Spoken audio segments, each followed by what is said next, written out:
The death of George Floyd at the hands of police galvanized America, and eventually much of the world, into historic protests around police brutality and systemic racism. Now, 1 year later, it's important to reflect on what has changed and what's next. For Faith Strong Today, I'm Anita Wingley. On March 25, 2020, George Floyd was killed in Minneapolis after police officer Derek Chauvin knelt on his neck for 9.5 minutes. The incident was caught on video and sparked global Black Lives Matter protests for months, which in turn has raised our collective consciousness around the way people of color are treated. In March of this year, 6 Asian Americans were shot dead at a spa in Atlanta, bringing to light anti-Asian sentiments, hate crimes, and igniting conversations around Asian Lives Matter. In some parts of Canada, the Black Lives Matter movement has brought to light the struggles of Indigenous people who've been seeking restitution and justice for centuries of violence and discrimination.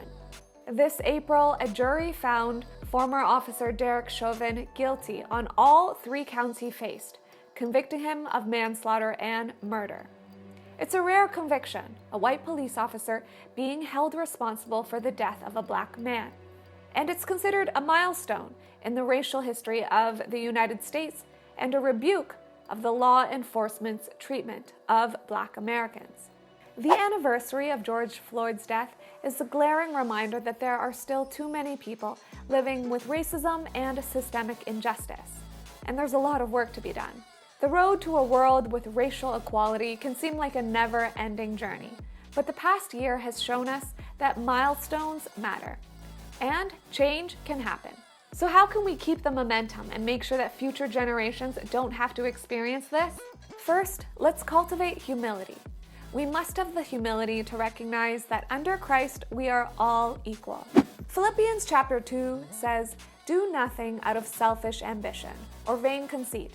Rather, in humility, value others above yourselves, not looking to your own interests, but each of you to the interests of the others." This is the spirit we have to cultivate and pray for, because racial justice is a way of life, not just isolated actions. Undoing racism is ultimately about serving people from a place of love, as Jesus would.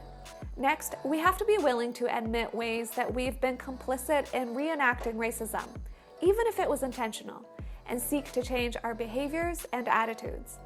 Jesus tells us to be wary of judging others while ignoring our own flaws. In Matthew 7, it says, "Why do you look at the speck of sawdust in your brother's eye and pay no attention to the plank in your own eye?"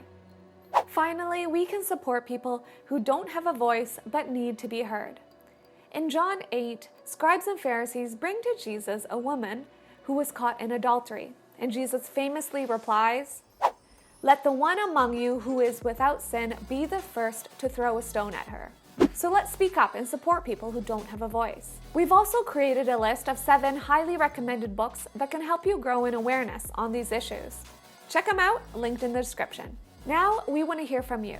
How have the events of George Floyd's death and the increased awareness of racial inequality affected you? And what are steps that you want to take towards racial equality? Share your thoughts in the comments. And for more conversations on culture and Christianity, stay tuned to Faith Strong Today.